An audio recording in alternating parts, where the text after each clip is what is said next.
Navigate to the Academic Records tab within the student's profile. Here, you have the option to generate or upload results that were not originally created on Greynote. Note that you must verify these results on the request page, specifically under the Result Verification Request tab, to validate their authenticity. Once verified, parents can access the results through their parent app. Once the results are uploaded to Greynote, parents can immediately view them. Furthermore, you can download the results and share them via email with individuals who do not have access to Greynote.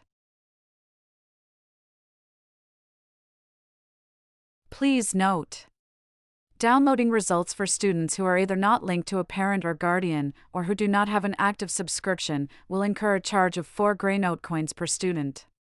To avoid these charges, we encourage you to inform parents to sign up on the Parents app and link their children to their accounts.